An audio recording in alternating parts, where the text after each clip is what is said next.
Good morning my student. आज start करते हैं लेक्चर नंबर 27। लेक्चर नंबर 27 में हम मेजर टॉपिक स्टडी करेंगे बेकर प्रोसेस। बेकर प्रोसेस को हम एक अदर नेम स्मिथ प्रोसेस से भी जानते हैं, स्मिथ प्रोसेस। इसमें क्या होता है कि हम एक कैटलिस्ट यूज करते हैं like PDCl4- with co-catalyst cupric chloride with H2O। ये catalyst with the co-catalyst alkene को एल्डिहाइड के अंदर कन्वर्ट करता है। तो कन्वर्ट करता है एल्कीन को एल्डिहाइड। और बहुत ही यूजफुल ये कैटलिस्ट है, वाइडली यूज्ड क्रिस्टल कैटलिस्ट है, इसलिए इम्पोर्टेंट रहता है एग्जाम के लिए। देखिए अब इसमें होता है क्या, addition of molecular oxygen to alkene in the presence of catalyst. कौन सा catalyst? PDCl4- and co catalyst cupric chloride CuCl2 with H2। Okay, ये एक होमोजेनियस कैटलिस्ट है आपका PDCl4- एंड तो साथ में दो कैटलिस्ट चाहिए क्यूप्रिक क्लोराइड। एप्लीकेशन एल्कीन से एल्डिहाइड बनाता है। अब एल्कीन टू टाइप के हो सकते हैं। अगर सब सब्स्टिट्यूट एल्कीन हम यूज में लेते हैं तो हमें क्या मिलेगा? प्रोडक्ट 1 मिलेगा। और नॉन सब्स्टिट्यूट एल्कीन अगर हम यूज में लेते हैं तो हमें प्रोडक्ट मिलेगा एल्डिहाइड। इसकी जनरल रिएक्शन देख लेते हैं। यह है इसका जनरल रिएक्शन। इसमें alkene C2H4 plus H2O and plus palladium Cl4- palladium in +2 oxidation state. क्या मिलेगा हमारे पास? Aldehyde CH3CH2 palladium 0 in oxidation state +2 HCl +2 Cl- ion. अब जो ये पैलेडियम 0 ऑक्सीडेशन स्टेट के अंदर कन्वर्ट हुआ, इससे वापस से PDCl4- में कन्वर्जन के लिए हमें को कैटलिस्ट चाहिए होता है, वो है cupric chloride 2CuCl2। Cupric chloride में कॉपर +2 ऑक्सीडेशन स्टेट में होता है, जो पैलेडियम को प्लस सेकेंड ऑक्सीडेशन स्टेट के अंदर ऑक्सीडाइज करेगा और कॉपर खुद +2 से +1 के अंदर रिड्यूस हो जाएगा। Okay, 2CuCl +1 condition. अब कॉपर क्लोराइड +1 कंडीशन को वापस से +2 ऑक्सीडेशन स्टेट पर कन्वर्जन के लिए हमारे पास रहेगा molecular oxygen half of O2। तो 2CuCl plus half of O2 plus 2 HCl। तो 2CuCl का कन्वर्जन हो जाएगा हमारे पास 2CuCl2 cupric chloride plus H2O। Means overall reaction हमारी क्या परफॉर्म हुई? ओवरऑल रिएक्शन में हमने देखा कि हमारा एल्कीन मॉलिक्यूलर ऑक्सीजन के साथ ऐड होकर एल्डिहाइड प्रोडक्ट बनाता है। ये है हमारे पास net reaction, alkene with molecular oxygen give aldehyde. तो चलिए नेक्स्ट स्लाइड पे चलते हैं।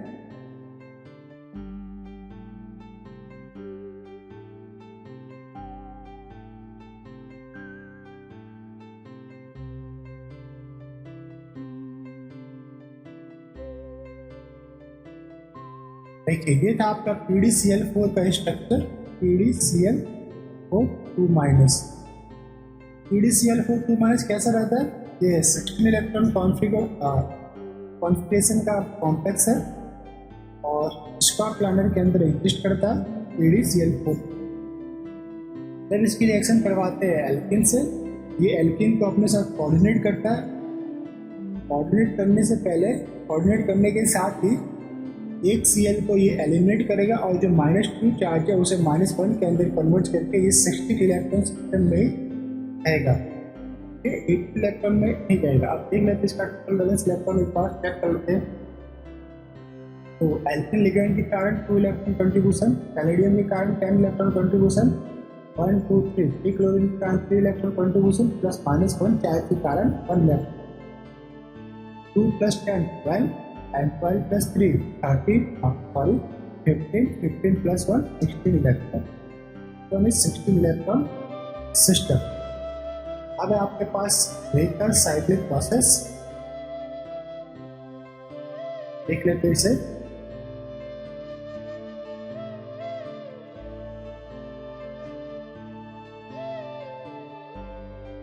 जो हमने कैटलिस्ट की जो हेडलाइन पढ़ा था वेकर साइक्लिक प्रोसेस के लिए, स्मूथ प्रोसेस के लिए कैटलिस्ट कौन सा यूज में लेते हैं?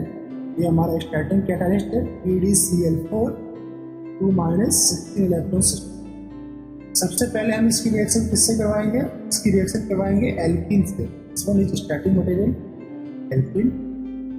एल्कीन से रिएक्शन कराने पर हमको बाहर निकलेगा Cl माइनस, जैसा कि मैंने आपको ऊपर बताया था। जस्ट एक Cl जो ईस्ट वाला पोजीशन पे था वो आपका जाएगा बाहर और आपको मिलेगा इस पोजीशन के ऊपर एल्कीन कोऑर्डिनेटेड, ये आपका मिल गया दिस।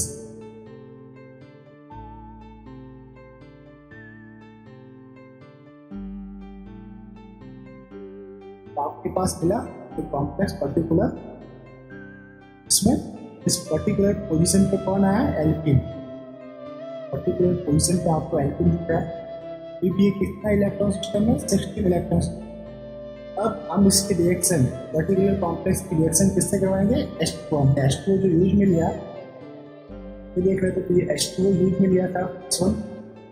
H2 में इसका OH माइनस, H2 का OH minus act as a nucleophile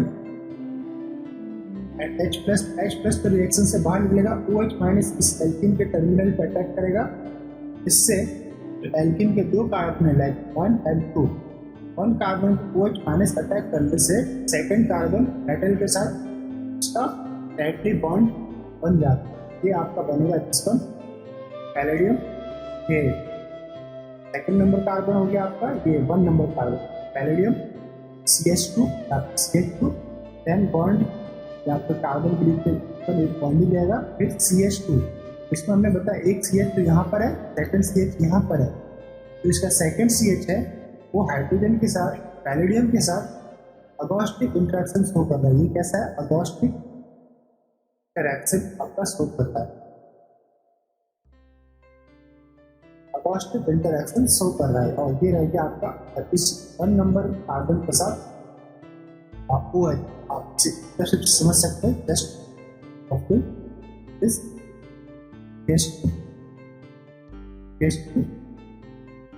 ने जस्ट से इस फॉर्म में लिखा है एक H2 यहाँ पे लिख के इसके साथ अगॉस्टिक इंटरेक्शन शो करवाया है। और करते हैं ये भी ओवरऑल 16 इलेक्ट्रॉन सिस्टम हमको देखने को मिलता है।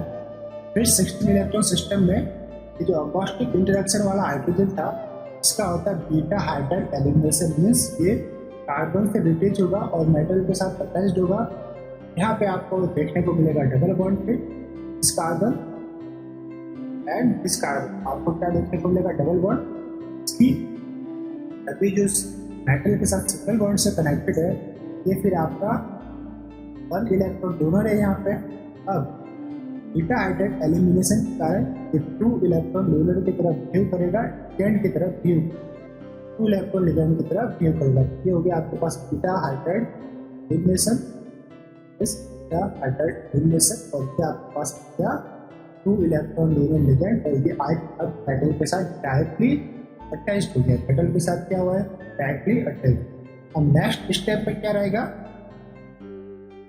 जो Cl पैलेडियम से बाहर निकला था वो Cl वापस से कॉम्प्लेक्स के अंदर का इंसर्शन आप देखने को कह सकते हो, वापस से वो इंसर्ट होगा। पहले तो ये पैलेडियम इंसर्ट होगा इस वन, और ये जो हाइड्रोजन है उसका इंसर्शन आप क्या कह सकते हैं? 1-1 इंसर्शन या 1-1 माइग्रेशन ऑफ हाइड्रोजन। आप कैसे लिखते हो? 1,1 इंसर्शन ऑफ H। ये H जो पर्टिकुलर था ये कहाँ पे जाके अटैच्ड होगा? आपके पास ये जाएगा इस, यहाँ पे जाके अटैच होगा। इससे पैलेडियम आप कौन से कार्बन से, 1 कार्बन, ये सेकंड कार्बन समझ लो, फिर सेकंड नंबर कार्बन से इसकी टेंडेंसी शो होती है, हमने यहाँ पे शो किया है। क्या होगा, इस कार्बन के साथ OH हटा दिया, देखिए CH, इसके साथ OH हटा दिया, और ये यहाँ पे जो CH2 था तो किसके अंदर कन्वर्ट हो गया, CH3 के अंदर। ठीक है, स्टेप से ये नेक्स्ट स्टेप के अंदर आपको कॉम्प्लेक्स मिलेगा palladium, palladium CH3OH and PDCl। अब नेक्स्ट स्टेप में क्या रहेगा, ये एसिटल फॉर्मेशन होगा। नेक्स्ट स्टेप था आपका एसिटल फॉर्मेशन, एसिटल फॉर्मेशन। ये देखिए, ये बन गया आपका एक पूरा कॉम्प्लेक्स से डिसोसिएट हो गया आपका CH3OH। कॉम्प्लेक्स से डिसोसिएट होने के बाद इससे बना आपके पास एसिटल, या बोल सकते हैं एसिटल डिहाइड, एसिटल डिहाइड CH3CH2। ठीक, एक बना आपके पास HCl और 2 Cl माइनस से डिसोसिएट हुए, टोटल पैलेडियम का हो गया आपका रिडक्शन। और पैलेडियम +3 से या +2 से, यहाँ पे क्या था, पैलेडियम +2 से पैलेडियम +1 के अंदर रिड्यूस्ड हो गया। अब आपके पास कॉम्प्लेक्स बन गया, पैलेडियम +1 में ये रिड्यूस्ड है। अब पैलेडियम 0 में, सॉरी, पैलेडियम सेकंड से पैलेडियम 0 के अंदर रिड्यूस्ड हुआ। तो पैलेडियम 0 को वापस से पैलेडियम सेकंड में ऑक्सीडाइज करने के लिए क्यूप्रिक आयंस हम यूज में लेंगे। तो दिस वन क्या है, 2Cu+ आयंस, ये होंगे 2Cu+ के अंदर रिड्यूस्ड, और पैलेडियम 0 को पैलेडियम थर्ड के अंदर ऑक्सीडाइज करेंगे। वापस से 2Cu+ को 2Cu2+ के अंदर ऑक्सीडाइज करने के लिए हम लेंगे H2O। तो हम क्या यूज करेंगे, H2O। H2O में से इसको हम ऐसे भी लिख सकते हैं ½ + 2H+ आयन। इसी तरह जो ½ है मॉलिक्यूलर ऑक्सीजन है, वो क्या करेगा, 2Cu+ को वापस से 2Cu2+ के अंदर ऑक्सीडाइज कर देगा। इस टाइप से हमारे पास अब कैटलिस्ट रीजनरेट हो गया, हमें प्रोडक्ट मिल गया।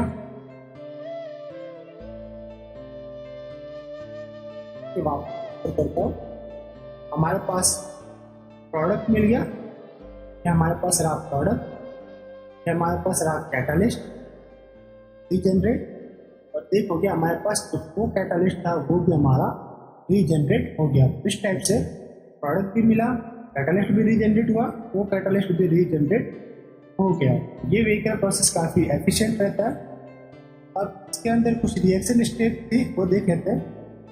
पहला स्टेप क्या था, coordinate to olefin. Coordinate to olefin जो कॉम्प्लेक्स है आपका PDCl4, वो ओलेफिन मीन्स एल्किन के साथ कोऑर्डिनेट होता है।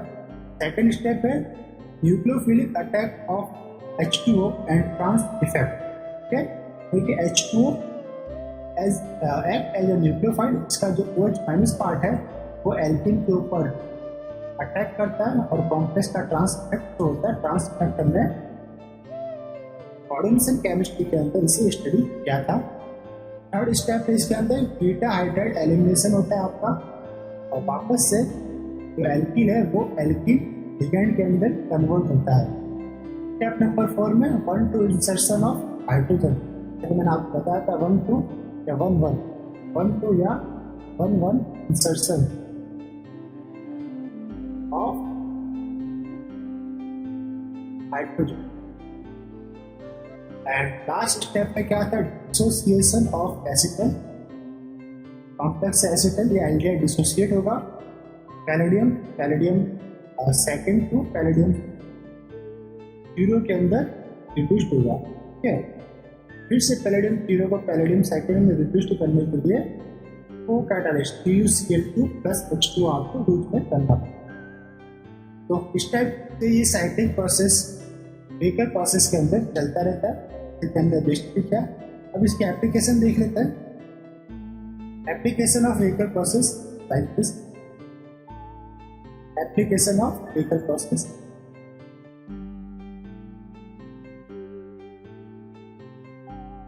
ये था substituted alkene CH3 CH2 CH2 CH and CH2 plus हमारे पास बनेगा PDCl4 minus upon H2O and electric chloride CuCl2। तो हमारे पास इससे क्या बनेगा कि हमारे पास टर्मिनल एल्कीन है, तो हमारे पास जो प्रोडक्ट बनेगा वो बनेगा आपके पास टर्म बन सकता है या टर्मिनल एल्डिहाइड भी आपको देखने को मिल सकता है। एप्लीकेशन था हम टर्म या एल्डिहाइड डिसाइड कर सकते हैं।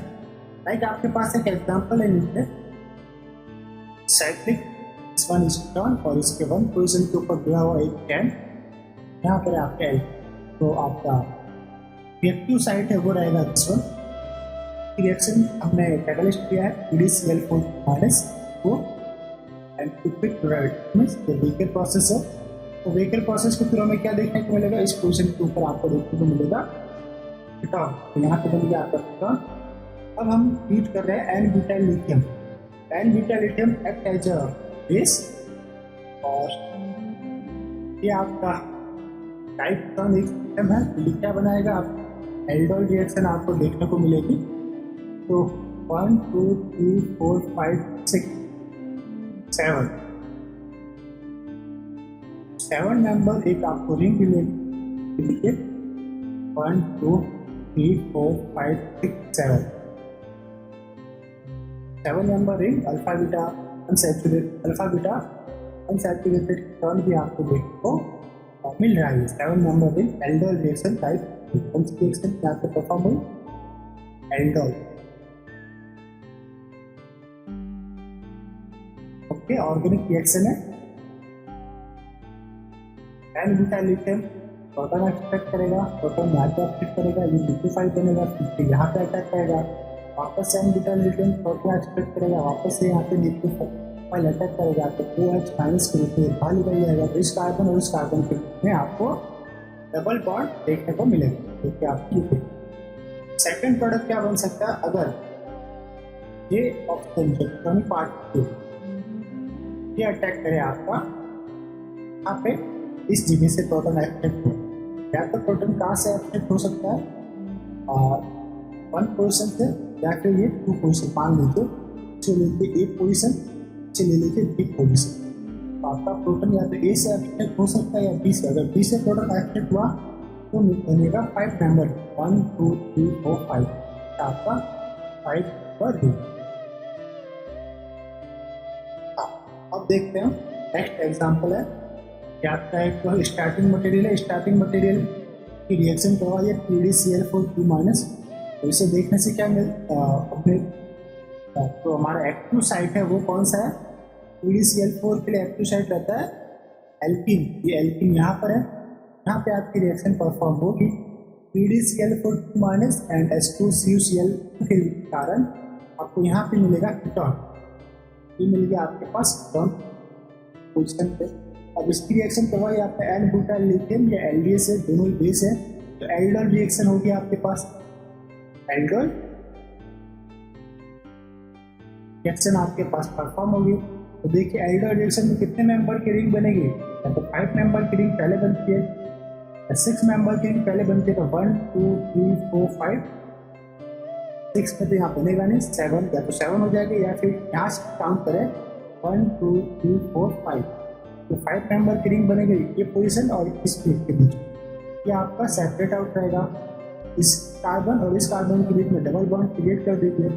देखिए ये दिस वन इस कार्बन के बीच में डबल बॉन्ड और पर्टिकुलर कार्बन से CuCH3 था, दिस वन CuCH। ओके, ये बन गया आपका major product 5 member ring the gold favourite.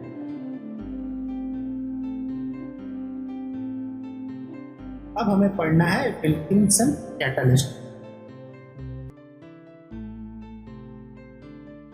Start करते हैं। विल्किंसन कैटलिस्ट बहुत ही इंपॉर्टेंट कैटलिस्ट है ये, ताकि नाम सही है। इसका जो यूज है, ये यूज है इसका हाइड्रोजनेशन ऑफ एल्कीन के लिए इसका यूज किया जाता है। बहुत इंपॉर्टेंट कैटलिस्ट है।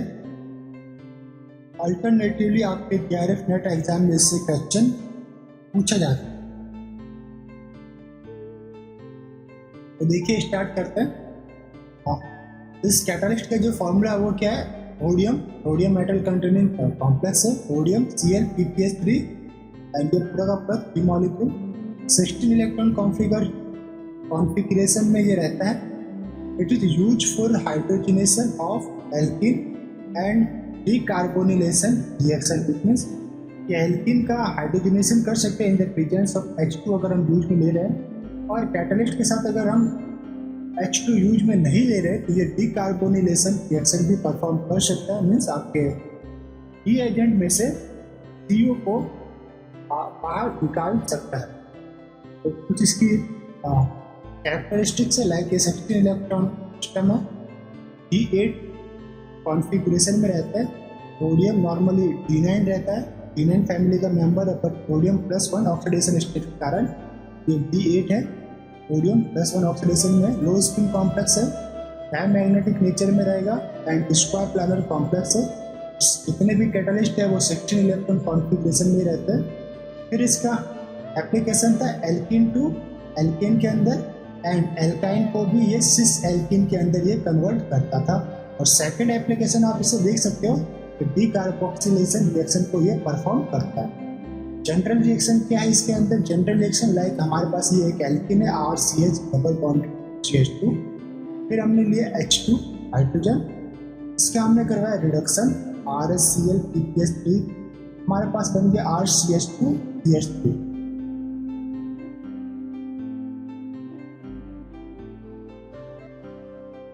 ये था आपका 16 इलेक्ट्रॉन कॉम्प्लेक्स। हमने इसे रिप्रेजेंट किया square planar 16 electron complex catalyst. कैसा रहेगा स्क्वायर प्लानर। ओके, अब हमें करवाना है ऑक्सीडेटिव एडिशन। ऑक्सीडेटिव एडिशन किसका, H2 का। H2 कैसा है, नॉन पोलर है, सिस एडिशन ये आपको देगा। देखिए non polar H2 cis addition means 90 degree के एंगल पे ये अटैच्ड होंगे। ये देख आपका H, ये H दोनों के बीच में एंगल कितना है, 90 का। इस पोजीशन पे जो Cl था उसने अपना एंगल चेंज किया, जो अभी स्क्वायर प्लानर था कि एक कोनार के ऊपर जो Cl था वो अब चला गया नीचे फेस। और तुम कैसे गया, इसकी ज्योमेट्री स्क्वायर प्लानर होती हो गई octahedral, 18 electron octahedral diamagnetic system में कन्वर्ट हो गया। हम क्या पढ़ रहे हैं, मैकेनिज्म स्टडी कर रहे हैं, मैकेनिज्म ऑफ विल्किंसन कैटालिस्ट हम स्टडी कर रहे हैं। पहला स्टेप था आपका नॉर्मल कैटालिस्ट। नॉर्मल कैटालिस्ट के ऊपर क्या होता है, ऑक्सीडेटिव एडिशन ऑफ H2। तो 16 इलेक्ट्रॉन सिस्टम किसमें चेंज होगा, 18 इलेक्ट्रॉन सिस्टम के अंदर। ओके, अब ये बन गया आपका 18 इलेक्ट्रॉन सिस्टम। अब इन तीनों PPH3 में से एक PPH3 डिसोसिएट होकर एक वैकेंट साइट जनरेट करेगा जहाँ पे एल्कीन आकर के कोऑर्डिनेट हो सकता है। तो स्टेप नंबर सेकंड में क्या होगा, स्टेप नंबर सेकंड में dissociation of PPH3 ligand due to bulkier ligand. Means PPH3 खुद ही एक बल्कायर लिगैंड है और environmentally this PPH3 and this PPH3 इनके कारण स्टेरिक क्राउडिंग जनरेट होगी, जिससे एक PPH3 डिसोसिएट हो जाएगा और आपको एक ये वैकेंट साइट यहाँ पे देखने को मिलेगा, लाइक दिस वन क्या आपको दी गई वैकेंट साइट। ठीक, तो ये बन गया आपका 18 electron complex to 16 electron complex. अब इस वैकेंट साइट के ऊपर एल्कीन कोऑर्डिनेट हो सकता है, like CH2 double bond to CH2। Next site में ये यहाँ पे आपको देखने को मिला, एल्कीन मेटल के साथ कोऑर्डिनेट हुआ और 16 इलेक्ट्रॉन सिस्टम किसमें चेंज हुआ, 18 इलेक्ट्रॉन सिस्टम के अंदर कन्वर्ट हुआ। अब आपको क्या देखने को मिलेगा, ये जो हाइड्रोजन है तो इस हाइड्रोजन इसका होगा माइग्रेशन। तो माइग्रेशन किस कहाँ पे होगा, 1-1 माइग्रेशन या 1-1 इंसर्शन देखने को मिलेगा। ये हाइड्रोजन जाएगा यहाँ पे और ये वाला कार्बन मेटल के साथ डायरेक्टली अटैच हो जाएगा। और इसमें इस पर्टिकुलर स्टेप से क्या देखने को मिलेगा, आपका 18 इलेक्ट्रॉन सिस्टम 16 इलेक्ट्रॉन सिस्टम में कन्वर्ट होगा और ये स्टेप कहलाएगी इसकी rate determining step. Okay, slow step रहती है इसलिए ये कहलाएगी इसकी रेट डिटरमाइनिंग स्टेप। एल्कीन जो है वो कन्वर्ट हो जाएगा आपका एल्कीन में, एल्कीन के अंदर कन्वर्ट हुआ CH2CH3 में। ठीक, यहाँ पे आपकी वैकेंट साइट जनरेट हो गई और ये जो बना आपके पास 16 इलेक्ट्रॉन सिस्टम। यस। ओके, अब स्टेप नंबर 5 में क्या रहेगा? Reductive elimination. रिडक्टिव एलिमिनेशन किसका रहेगा? रिडक्टिव एलिमिनेशन दिस वन, और इसके 6 पोजीशन में कौन सा हाइड्रोजन है? दिस। तो ये दोनों आपस में मिल करके एल्केन बनाएंगे CH3 और कॉम्प्लेक्स से बाहर निकलेंगे, और आपके पास कॉम्प्लेक्स क्या बनेगा? रिमेनिंग कॉम्प्लेक्स बनेगा इस sodium PPH3Cl PPH3 vacant site, और ये 16 से कौन सी सिस्टम में कन्वर्ट हुआ? 14 इलेक्ट्रॉन सिस्टम। इस वैकेंट साइट में वापस से PPH3 लिगेंड आकर जुड़ेगा। तो अब यहाँ पे देखिए ये आपका मिला प्रोडक्ट CH3 बॉन्ड CH3, ये आपका था सैचुरेटेड एल्केन, और ये आपका ligand sorry complex sodium PPH3Cl, ये vacant site. In the absence of solvent इसका शेप कैसा रहता है? T shape. आपको टी दिख रहा है यहाँ पे, लाइक दिस रहते हैं ऐसे, तो आपका T. In absence of solvent T shape में दिखता है। अब स्टेप 6 में एसोसिएशन ऑफ PPH3, तो इस वैकेंट पोजीशन पे PPH3 आने से ये वापस से स्क्वायर प्लानर कॉम्प्लेक्स के अंदर चेंज हो जाएगा। ये 16 इलेक्ट्रॉन कॉम्प्लेक्स ये जनरेट ऑफ कैटालिस्ट, और इसका स्ट्रक्चर कैसा रहेगा आपका? स्क्वायर प्लानर कॉम्प्लेक्स में ये कन्वर्ट हो गया। तो देखिए अब कुछ स्टेप्स थे विल्किंसन कैटालिस्ट के, वन बाय वन स्टडी करते हैं। Steps in Wilkinson hydrogenation process. Step first, oxidative addition of H2 on the catalyst. अब H2 कैसा है? नॉन पोलर, तो एडिशन कैसा रहेगा? सिस एडिशन आपको देखने को मिलेगा। Second step, dissociation of PPH3 ligand. PPH3 ligand dissociate होगा, ये ऑक्सीडेशन होने के कारण या ऑक्सीडेटिव एडिशन से जो आपका पहले कॉम्प्लेक्स 16 इलेक्ट्रॉन कॉम्प्लेक्स था वो किसमें चेंज होगा? 18 इलेक्ट्रॉन कॉम्प्लेक्स। फिर डिसोसिएशन ऑफ PPH3 लिगेंड, ये बन गया आपका 16 इलेक्ट्रॉन कॉम्प्लेक्स। फिर third step, coordinate to olefin. Olefin यानी एल्कीन, तो 16 टू 18 इलेक्ट्रॉन सिस्टम के अंदर कन्वर्ट हो गया। फिर स्टेप नंबर 4 में 1 टू इंसर्शन ऑफ H, तो 18 इलेक्ट्रॉन सिस्टम वापस से 16 इलेक्ट्रॉन सिस्टम में कन्वर्ट हो गया। फिर स्टेप नंबर 5 में रिडक्टिव एलिमिनेशन, जो CH2CH3 बना था वो अदर H के साथ एलिमिनेट होगा, तो आपका जो 16 इलेक्ट्रॉन सिस्टम है वो बन जाएगा 14 इलेक्ट्रॉन सिस्टम के अंदर। फिर नेक्स्ट स्टेप में एसोसिएशन ऑफ PPH3, तो 14 इलेक्ट्रॉन सिस्टम वापस किसमें चेंज हो गया? 16 इलेक्ट्रॉन सिस्टम में, और ये रहा आपका regeneration of catalyst. Regenerate catalyst कैसा हुआ?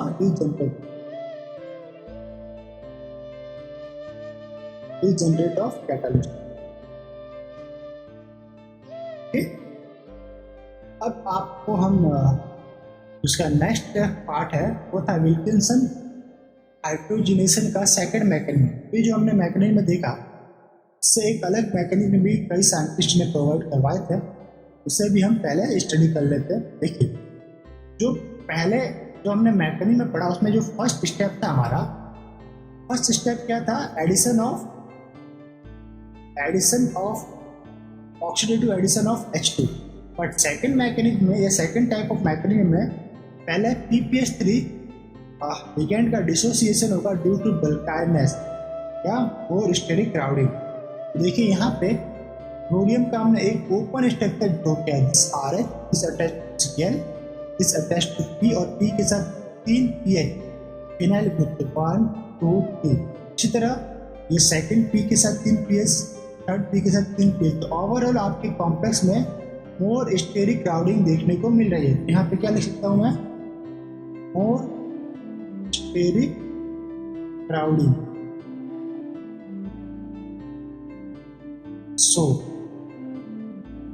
ओके, तो अब इसके कारण क्या रहता है कि मोर स्टेरिक क्राउडिंग के कारण पहले PPH3 ही रिमूव हो जाता है। ये जो 16 इलेक्ट्रॉन सिस्टम था, डिसोसिएशन ऑफ PPH3 लिगेंड, तो आपको क्या मिल गया? 14 इलेक्ट्रॉन सिस्टम जो कि लेस क्राउडेड है। ओके, अब इसके ऊपर होगा H2 का ऑक्सीडेटिव एडिशन। H2 का ऑक्सीडेटिव एडिशन होने से 14 इलेक्ट्रॉन सिस्टम किसमें कन्वर्ट होगा? 16 इलेक्ट्रॉन सिस्टम में sodium PPH3 twice Cl and H2। अब इस 16 इलेक्ट्रॉन सिस्टम में आपके पास कौन आके कोऑर्डिनेट होगा? एल्किन। अब ये यहाँ पे रहा coordinate to alkene CH2 double bonded to CH2। तो आपके पास क्या मिला? Sodium PPH3 twice ClH2 CH2 double bonded to CH2। और जो 18 इलेक्ट्रॉन सिस्टम था वो किसमें चेंज हुआ? 16 इलेक्ट्रॉन सिस्टम में। अब आपके पास क्या देखने को मिलेगा? जो H है, एक H, उसका होगा 1 to इंसर्शन ऑफ H, इसके ऊपर होगा, इस एल्कीन के ऊपर। तो एल्कीन किसमें कन्वर्ट होगा? एल्कील के अंदर। ये एल्कीन और ये एल्कील CH2 CH3 और RH attach to CH2 CH3 attach to H Cl LPPH3 twice. ये 18 इलेक्ट्रॉन सिस्टम कन्वर्ट हुआ 16 इलेक्ट्रॉन सिस्टम के अंदर। अब इस H और ये CH2 CH3 आपस में मिलकर रिडक्टिव एलिमिनेशन रिएक्शन शो करेंगे। तो रिडक्टिव एलिमिनेशन हुआ, आपको प्रोडक्ट मिल गया CH3 CH3 और रिमेनिंग जो कॉम्प्लेक्स है वो RSPPH3 ट्वाइस Cl ये मिला आपके पास। अब ये वापस से H2 का ऑक्सीडेटिव एडिशन करेगा, वापस से आपको मिल जाएगा। ये अब कॉम्प्लेक्स देता पर्टिकुलर कितने इलेक्ट्रॉन सिस्टम था? 14 इलेक्ट्रॉन कॉम्प्लेक्स बना। ओके, तो वापस से H2 का ऑक्सीडेटिव एडिशन, तो ये मिल गया आपके पास 16 इलेक्ट्रॉन कॉम्प्लेक्स। फिर वापस सारे रिपीटेटिव प्रोसेस चलता जाएगा, एल्कीन कोऑर्डिनेट होगा, 1 to H insertion reaction show होगी, फिर रिडक्टिव एलिमिनेशन रिएक्शन शो होगा, फिर से वापस आपके पास 14 इलेक्ट्रॉन सिस्टम मिलेगा और स्टेप से ये रिपीटेड होता जाएगा और हमें क्या मिलेगा? प्रोडक्ट, एल्केन प्रोडक्ट मिलता जाएगा। ओके, तो ये था इसका सेकंड मैकेनिज्म। कोई हार्ड नहीं है, बस आपको सेकंड मैकेनिज्म में पहले क्या करना है? डिसोसिएशन ऑफ PPH3 लिगेंड करना है। अब हम पढ़ते हैं some important point of Wilkinson catalyst. तो इसे हाईलाइट कर लेते हैं। Some important point of one by one point पढ़ेंगे। Point number first, hydrogenation of alkene या terminal alkyne is more reactive than terminal alkene. Means कि एल्काइन का hydrogenation पहले होता है कंपेयर टू एल्किन। और आइसोलेटेड एल्किन, सेकंड पॉइंट है, isolated alkene is more reactive than conjugated diene, यानी कि आइसोलेटेड एल्किन पहले रिड्यूस्ड हो। फिर आपके पास terminal alkene and alkyne is more reactive than trans alkene और एल्काइन। थर्ड पॉइंट है आपके पास, if steric hindrance increase in alkene, क्योंकि एल्किन में स्टेरिक हिंड्रेंस बढ़ता है तो रेट ऑफ हाइड्रोजनेशन डिक्रीज। ऐसा क्यों होता है? क्योंकि स्टेरिक हिंड्रेंस बढ़ने के कारण ये कॉम्प्लेक्स के साथ कोऑर्डिनेट होने में इससे प्रॉब्लम होती है। तो मोर स्टेरिक हिंड्रेंस एल्किन रहेगा तो वो इजीली कॉम्प्लेक्स के साथ कोऑर्डिनेट नहीं हो पाएगा, इसलिए हाइड्रोजनेशन रेट रिड्यूस्ड रहती है। Fourth point, hydrogenation of cis alkene is more than trans alkene. अब ट्रांस एल्किन में क्या रहता है कि देखिए मैं बता देता हूँ, ये आपका ट्रांस एल्किन है, ये आपका सिस एल्किन है। और सिस एल्किन का जो लोअर पार्ट है वो फ्री है, यहाँ पे कोई हिंड्रेंस नहीं है, ये इजीली कॉम्प्लेक्स के साथ बाइंड अप हो पाता है। ओके, बट अगर मैं ट्रांस एल्किन की बात करूँ तो इसका अपर पार्ट भी क्राउडेड है और लोअर पार्ट भी क्राउडेड है। कंपेयर टू सिस एल्किन ये हार्डली कॉम्प्लेक्स के साथ बाइंड अप हो पाता है, इसलिए इसका रिडक्शन लेट होता है कंपेयर टू सिस एल्किन।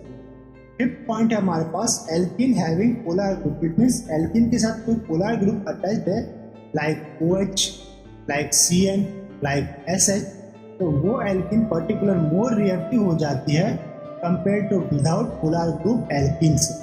ऐसा क्यों होता है? क्योंकि ये जो OH, CN, SH है, ये एक एक्स्ट्रा स्टेबिलिटी देते हैं कॉम्प्लेक्स के साथ कोऑर्डिनेट होने में। ओके, इसलिए ये मोर रिएक्टिव भी होते हैं और इजीली रिड्यूस्ड हो जाते हैं। Polar group increase the coordination of alkene through catalyst. अब जो हमने पॉइंट स्टडी किए तो एक वन लाइन के अंदर रिप्रेजेंट कर देते हैं, like this one. Reactivity order है आपके पास, ये है आपके पास normal alkene is more reactive than cyclic alkene. Cyclic alkene is more reactive than this one. एक ही कार्बन के ऊपर 2R R2CCH, इससे भी ये मोर रिएक्टिव रहती है। और this species is more reactive than cis alkene more reactive than trans, and trans is more reactive than this particular. यहाँ पे आपको एक कार्बन के पास 2R है, दूसरे के पास एक R, इससे ज़्यादा, क्योंकि इसके अंदर मोर स्टेरिक क्राउडिंग है तो ये लेस रिएक्टिव है। लास्ट में ये फुली सबस्टिट्यूटेड एल्कीन, जो कि हार्डली कॉम्प्लेक्स के साथ कोऑर्डिनेट हो पाएगा, इसलिए ये सबसे लेस रिएक्टिव है। तो less substituted alkene faster coordinate to catalyst and fast hydrogenation reaction देखने को मिलती। अब हमारे पास cyclic alkene reactivity order. Cyclic alkene के लिए कौन सी रिएक्टिविटी ऑर्डर है देख लेते हैं। ये देखिए, normal cyclic alkene without substituted is more reactive than one alkyl substituted cyclic alkene, और ये भी इससे ज़्यादा रिएक्टिव रहती है two alkyl substituted cyclic system से। साइक्लिक एल्कीन से मोर रिएक्टिव रहती है, ये more reactive than this and this. Acyclic alkene is more reactive than cyclic alkene. Okay, acyclic definitely more reactive रहेगा साइक्लिक एल्कीन से। अब थे application of Wilkinson catalyst. Wilkinson catalyst की application क्या है? पहला एप्लीकेशन है एल्कीन टू एल्डिहाइड फॉर्मेशन के अंदर इसका यूज लेते हैं। दूसरा एप्लीकेशन था इसका डीकार्बोनिलेशन रिएक्शन के लिए इसका यूज में लेते हैं। पहले फर्स्ट एप्लीकेशन पढ़ते हैं रिडक्शन ऑफ एल्कीन। ये आपके पास कोई स्टार्टिंग मटेरियल है, इसके अंदर दो जगह डबल बॉन्ड है, this first one second one. इसमें से मोर रिएक्टिव कौन सा रहेगा? तो मोर रिएक्टिव रहेगा आपका टर्मिनल एल्कीन। जब हमने one equivalent H2 and Wilkinson catalyst use में लिया तो ये वाला एल्कीन आपका गेट रिड्यूस्ड होगा और आपको ये प्रोडक्ट मिलेगा, hydrogenation of less substituted system. अब ये पर्टिकुलर है आपका सिस्टम। इसमें आपको बताना है कि मोर रिएक्टिव सिस्टम, जब हम इसकी H2 से रिएक्शन करवाएंगे तो आपको प्रोडक्ट क्या मिलने वाला है। तो हमें पता था कि acyclic is more reactive than cyclic alkene, but ये आपका कह सकते थोड़ा बहुत स्टेरिक हिंड्रेंस भी है। इन दोनों में, इन पर्टिकुलर इस दोनों के एल्कीन में कौन सा मोर रिएक्टिव है? इस आइसोलेटेड एल्कीन मोर रिएक्टिव रहेगा। फिर भी हम एक बार टेबल देख लेते हैं, जो हमारा रिएक्टिविटी टेबल था। इसमें देखिए ये पर्टिकुलर पोजीशन, तो इसकी बात करो क्योंकि cyclic alkene is more reactive then ये जर्मिनल कार्बन के ऊपर जो डबल सबस्टिट्यूशन है वो लेस रिएक्टिव होता है compare to isolated cyclic alkene की तुलना में। तो कौन सा पोजीशन पहले रिड्यूस्ड होगा आपका? इसमें जो पोजीशन है ये वाला पहले रिड्यूस्ड देखने को मिलेगा। करते हैं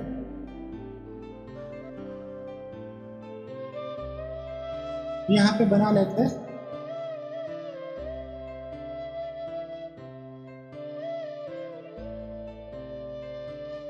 ये पोजीशन आपका रिड्यूस्ड हो गया। ओके, यहाँ पे जो फर्स्ट डबल बॉन्ड था वो गेट रिड्यूस्ड हो गया, आपको ये प्रोडक्ट मिलेगा।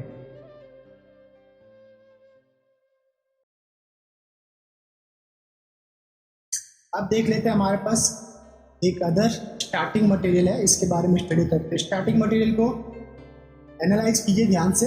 देखिए ये है आपका कीटोन, कीटोन के साथ ये कॉन्जुगेटेड मैनर में डबल बॉन्ड, ये भी कॉन्जुगेटेड मैनर में, ये तीनों 1 2 3 कॉन्जुगेशन है। ये जो भी कॉन्जुगेटेड सिस्टम होता है वो लेस रिएक्टिव होता है कंपेयर टू आइसोलेटेड एल्कीन में। तो ये जो एल्कीन है वो आइसोलेटेड है।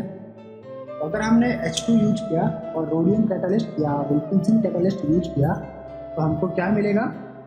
इस पर्टिकुलर आइसोलेटेड एल्कीन का आपको रिडक्शन देखने को मिलेगा। ये वाला पोजीशन आपका गेट रिड्यूस्ड हो जाएगा। ओके, तो isolated alkene get fast hydrogenation as compare to conjugated system. अब हमारे पास है एग्जांपल दिस,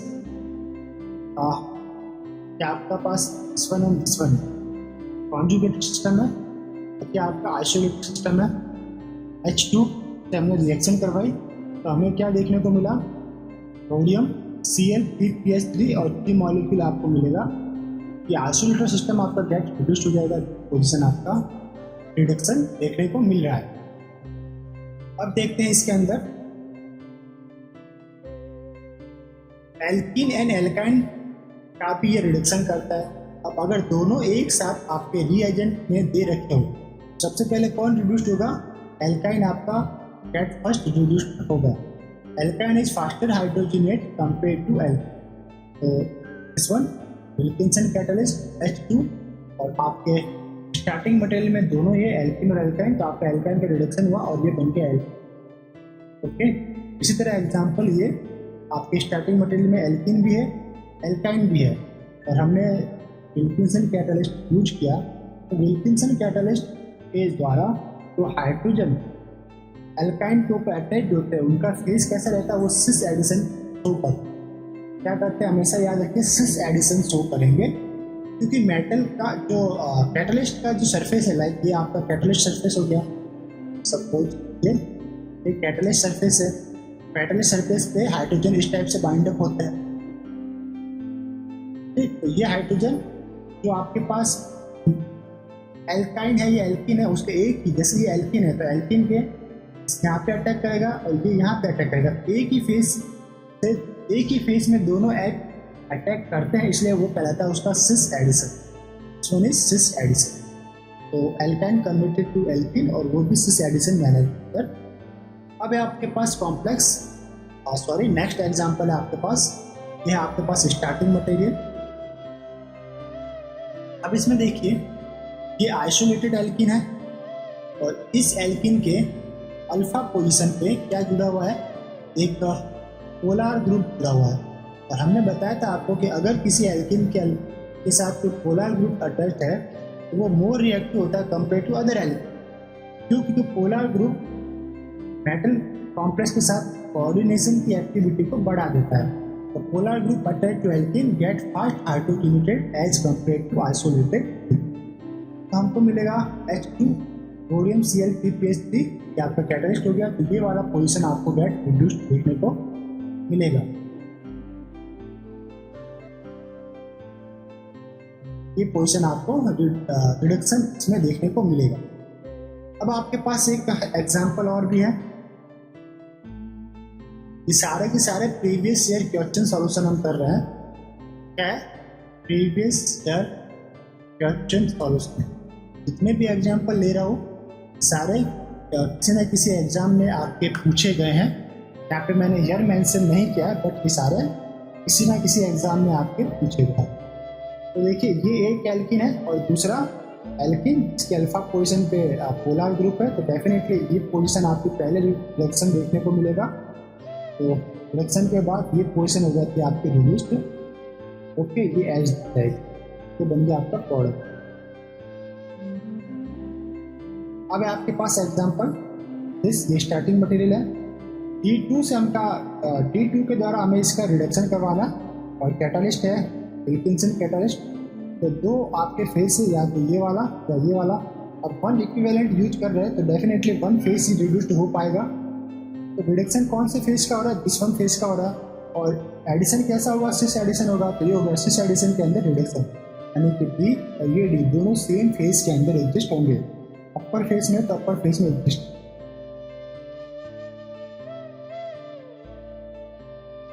अब है आपके पास एक कंपैरेटिव स्टडी, एक आपके पास स्टार्टिंग मटेरियल है एल्किन या ट्राई इन 1 2 3, ठीक है। पहले हमने इसका रिडक्शन करवाया विल्किंसन कैटलिस्ट से, तो क्या होगा, तो इसके अगर हमने 2 इक्विवेलेंट यूज में किया, कितना 2 इक्विवेलेंट, तो ये एल्किन और ये दोनों क्या होगी, रिड्यूस्ड हो जाएगी,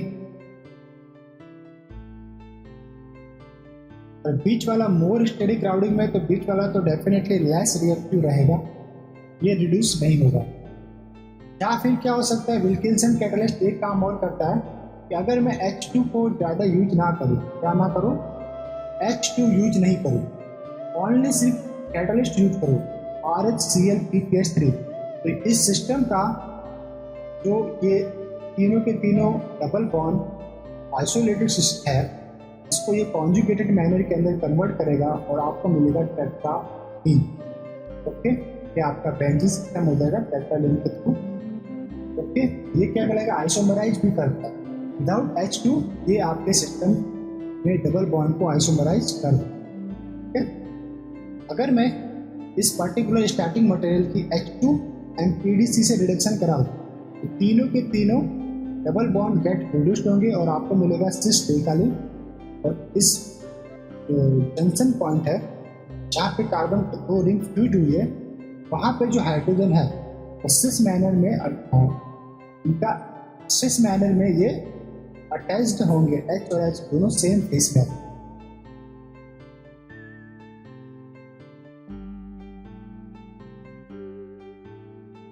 अब हमारे पास है एक स्टार्टिंग मटेरियल लाइक दिस। तो पूरा एक स्टार्टिंग मटेरियल हमारे लिए, इसको केयरफुली आपको थोड़ा केयरफुली आपको एनालाइज कर लेना कि रिएक्शन किससे करवानी है, H2 एंड विल्किंसन कैटलिस्ट से। तो कौन सा पोर्शन रिएक्टिव रहेगा, एक टर्न की इस साइड भी एल्कीन है, इस साइड भी एल्कीन है, ठीक है। तो यहाँ पे अगर आप देखने को मिलेगा तो ये जो है 1, 2 एंड 3 सब्स्टिट्यूशन है और यहाँ पे 1 एंड 2 सब, जहाँ पे सब्स्टिट्यूशन कम होंगे वो एल्कीन मोर रिएक्टिव रहेगा। देखिए तो इस एल्कीन का आपका विल्किंसन कैटलिस्ट के थ्रू क्या होगा, हाइड्रोजनेशन, ये एल्कीन गेट सैचुरेटेड हो जाएगी, ये बनेगा आपका प्रोडक्ट। इसी टाइप से ये भी आपका एक स्टार्टिंग मटेरियल है, इसको भी आप एनालाइज कीजिए तो दिस कीटोन देन आफ्टर ये डबल बॉन्ड। यहाँ पे क्या देखने को मिला कि यहाँ पे 1, 2, 3 सब्स्टिट्यूशन है और इस एल्कीन में 1 एंड 2, ये वाला एल्कीन आपका मोर रिएक्टिव रहेगा, इसका होगा रिडक्शन। ये इस पोजीशन वाले का रिडक्शन हुआ तो आपको सेम प्रोडक्ट देखने को मिलेगा। First starting material and second starting material दोनों से ही आपको सेम प्रोडक्ट मिलेगा। ओके, एक यहाँ पे रिडक्शन होगा, एक पोजीशन यहाँ पे। अब है आपका second application of Wilkinson catalyst. जैसा मैंने आपको बताया था, इसका सेकंड एप्लीकेशन क्या था कि ये डीकार्बोक्सिलेशन रिएक्शन शो करता है। Decarboxylation application of Wilkinson catalyst, decarbonylation reaction show करता है। लाइक ये आपका स्टार्टिंग मटेरियल है, इसके अंदर ये कार्बोनिल है, एल्डिहाइड है तो ये कार्बोनिल है। अगर मैं H2 के साथ इसको यूज में लेता हूँ विल्किंसन कैटलिस्ट, हमें क्या देखने को मिलेगा, ये H2 बाहर निकल जाएगा, इस पर्टिकुलर CO बाहर निकलेगा, H2 नहीं CO बाहर निकलेगा और ये वाला पोर्शन आपस में अटैच होकर आपको बनाएंगे बेंजीन। ठीक, तो ओवरऑल क्या हुआ कि कार्बोनिलेशन आपका स्टार्टिंग मटेरियल में देखने को मिला। अब इसका मैकेनिज्म कैसे रहता है ये देख लेते हैं।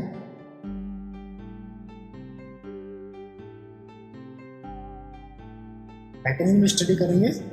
इस सबसे पहले आपका था catalyst 16 electron system, sodium Cl PPS3 3 molecule. तो पहले स्टेप में होगा डिसोसिएशन ऑफ फॉस्फाइन लिगेंड, हमें मिला 14 electron system RHCl PPS3 twice. अब ये है आपके पास कार्बोनिल सिस्टम। अब कार्बोनिल सिस्टम में ये है CO और COH एंड PH। आपको देखने को मिलेगा oxidative addition. Oxidative addition कौन कौन सा होगा, ये कार्बन और इस हाइड्रोजन के बीच में ये है आपका नॉन पोलर बॉन्ड। तो नॉन पोलर बॉन्ड के कारण इसका होगा सिस एडिशन। ये सॉरी पोलर बॉन्ड कहलाएगा, तो डबल बॉन्ड है ना, डबल बॉन्ड के कारण ये रहेगा आपका पोलर, तो इसका रहेगा आपका ट्रांस एडिशन आपको देखने को मिलेगा। ऑक्सीडेट टू एडिशन होगा तो दिस H कैसा एडिशन देखने को मिलेगा, ट्रांस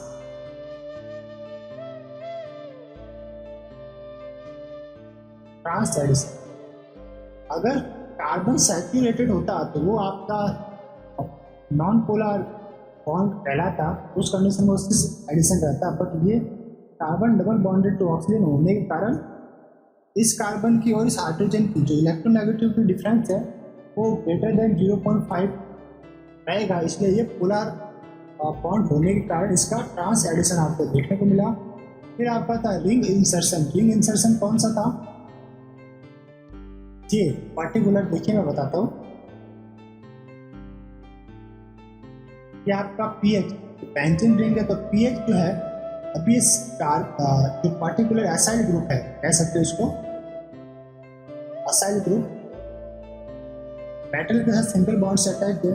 तो रिंग इंसर्शन होने के बाद ये पीएच डायरेक्टली मेटल के साथ अटैच होगा और ये carbon monoxide act as a ligand की तरह करेगा और 2 इलेक्ट्रॉन डोनर की तरह काम करेगा। तो ये 1 इलेक्ट्रॉन डोनर की तरह पूरा का पूरा सिस्टम है। रिंग इंसर्शन के बाद लाइक ये पीएच आपके 6 पोजीशन के ऊपर इंसर्ट हुआ। रिंग इंसर्शन के बाद ये आपका CO 2 इलेक्ट्रॉन डोनर की तरह काम करेगा।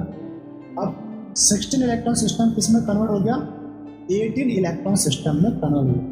लास्ट स्टेप में 18 इलेक्ट्रॉन सिस्टम किस में कन्वर्ट होगा, 16 इलेक्ट्रॉन में। कैसे, तो ये इसके लिए चाहिए आपको रिडक्टिव एलिमिनेशन रिएक्शन होगा। कौन सा रिडक्टिव एलिमिनेशन, वो भी 6 पोजीशन में। 6 पोजीशन में दिस वन फिनाइल, इस H PH H मिलकर के आपको सैचुरेटेड बेंजीन बना देंगे इस, ओके। तो बेंजीन आपका प्रोडक्ट बाहर निकल गया और आपको मिल गया वापस से कैटलिस्ट सोडियम PPH3COCl, ठीक है। तो आपको बन गया decarbonylate product. Decarbonylation is faster than hydrogenation reaction, okay.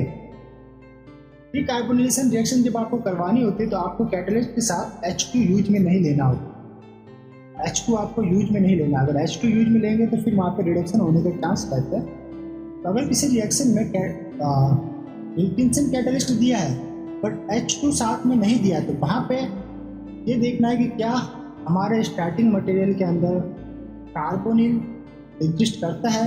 अगर कार्बोनिल एग्जिस्ट कर रहा है तो उसका होगा डिकार्बोनिलेशन रिएक्शन। तो देखिए ये हमारा एक स्टार्टिंग मटेरियल है बेंजल डाइड, इसके अंदर कार्बोनिल एग्जिस्ट कर रहा है और जो हमारा रोडियम कैटलिस्ट दे रखा है विल्किंसन कैटलिस्ट, उसके साथ H2 नहीं दे रखा। तो डेफिनेटली यहाँ पे डिकार्बोनिलेशन रिएक्शन परफॉर्म होगी और आपको प्रोडक्ट मिलेगा बेंजीन। इसी तरह ये आपका एक स्टार्टिंग मटेरियल है। स्टार्टिंग मटेरियल में यहाँ पे आपको दे रखा है कार्बोनिल और कॉम्प्लेक्स के साथ आपको कोई भी H2 नहीं दे रखा। यहाँ पे भी आपको परफॉर्म होगा डिकार्बोनिलेशन रिएक्शन। तो this one and this one आपस में जुड़ करके प्रोडक्ट है। इसी तरह एसाइल का ये है आपके पास असाइल क्लोराइड, ठीक, ये कार्बोनिल है। इसमें भी डिकार्बोनिलेशन रिएक्शन होने पर ये पोर्शन और ये जुड़ करके आपका प्रोडक्ट बनाएगा, ओके। इसी तरह इस, अब देखिए कि जब एसाइल के साथ कोई मिथाइल ग्रुप जुड़ा हुआ है तो वो आपका कह सकते हो डिटेच नहीं हो पाता इजीली, इसलिए ये आपका स्टार्टिंग मटेरियल डिकार्बोनिलेशन रिएक्शन शो नहीं करता है, ठीक है। ये नो रिएक्शन प्रोसीड, जब तक कि यहाँ पे कोई अदर ग्रुप नहीं आ जाता रिएक्शन नहीं होती। अब यहाँ पे आपको एक स्टार्टिंग मटेरियल दे रखा है और विल्किंसन कैटलिस्ट है और H2 दे नहीं रखा, तो रिएक्शन क्या होगी। तो मैंने जब स्टार्टिंग मटेरियल को ऑब्जर्व किया तो हमको क्या दिखा, ये डबल बॉन्ड और ये कार्बोनिल। अब H2 नहीं दे रखा तो डिकार्बोनिलेशन रिएक्शन परफॉर्म होगी और हमें प्रोडक्ट क्या मिलेगा, टाइप का मिलेगा, ये रहेगा। ये कार्बन CO तब बाहर निकल जाएगा तो ये H डायरेक्टली इस कार्बन से अटैच रहेगा, तो इसे सही करेंगे।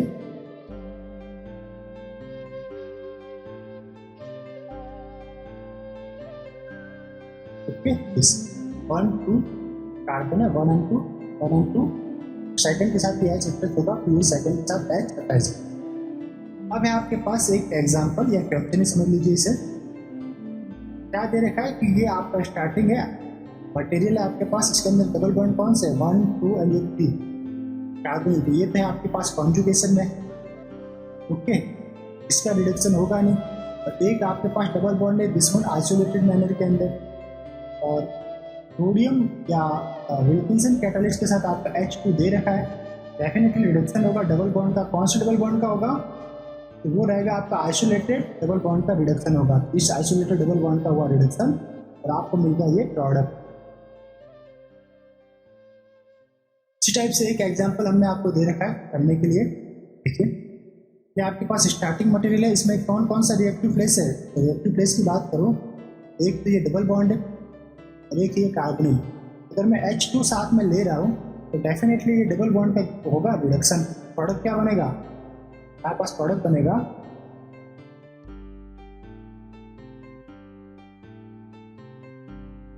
ओके, तो बन गया हमारे पास प्रोडक्ट। तो इस लेसन को यहीं पे स्टॉप करते हैं। इस लेसन के अंदर हमने बहुत ही इंपॉर्टेंट दो कैटलिस्ट की मेजर स्टडी की। कैटलिस्ट नंबर फर्स्ट वो था बेकर प्रोसेस का कैटलिस्ट, बेकर प्रोसेस, या फिर हम इसको बोलते हैं स्मिथ रिएक्शन भी कहते हैं, स्मिथ प्रोसेस। कैटलिस्ट क्या था, PdCl4 2- और को catalyst cupric chloride with H2 use था एल्केन टू एल्डिहाइड बनाने के लिए। और सेकंड हमने मोस्ट इंपॉर्टेंट पढ़ा Wilkinson catalyst, Wilkinson catalyst. Formula क्या था इसका, RSCl CO PS3 और ये 3 मॉलिक्यूल। और ऊपर कितना चार्ज रहेगा इसके विल्किंसन कैटलिस्ट के ऊपर, तो -1 चार्ज।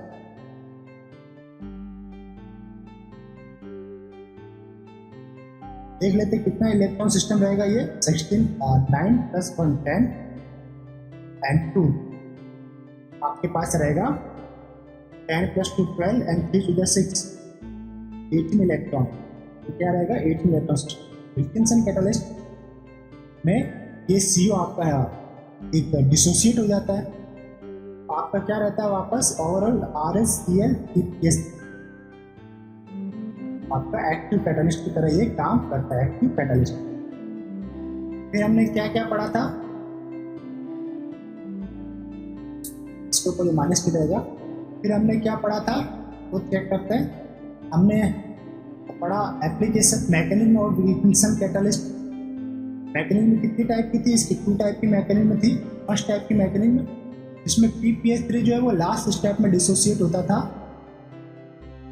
ओके देखते हैं।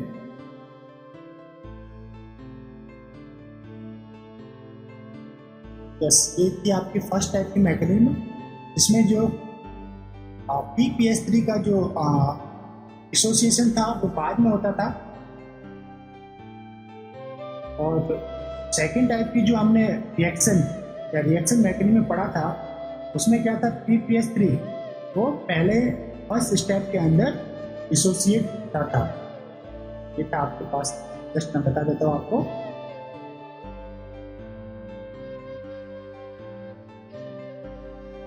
ओके, ये था सेकंड मैकेनिज्म। इसमें आपका रहेगा फर्स्ट स्टेप के अंदर ही PPS3 लिगेंड डिसोसिएट होगा और आपको 14 इलेक्ट्रॉन सिस्टम मिलेगा। फिर हमने पढ़ा application of Wilkinson catalyst. Then after इसका जो सेकंड एप्लीकेशन था वो था डिकार्बोनिलेशन रिएक्शन। फर्स्ट एप्लीकेशन था रिडक्शन ऑफ एल्कीन। फिर हमने पढ़ा रिएक्टिविटी ऑफ वेरियस एल्कीन और फिर हमने सॉल्व किए प्रीवियस ईयर क्वेश्चन सॉल्यूशन। तो आई होप आप सभी को ये वीडियो सही से समझ में आया होगा। तो बने रहिए हमारे चैनल के साथ फर्दर स्टडी के लिए। मिलते हैं नेक्स्ट लेक्चर नंबर 28 में। 28 में हम हेटेरोजेनियस कैटलिस्ट के बारे में स्टडी करेंगे। तो मिलते हैं लेक्चर नंबर 28 में। तब तक के लिए हैव ए नाइस डे। खुश रहिए, मुस्कुराते रहिए।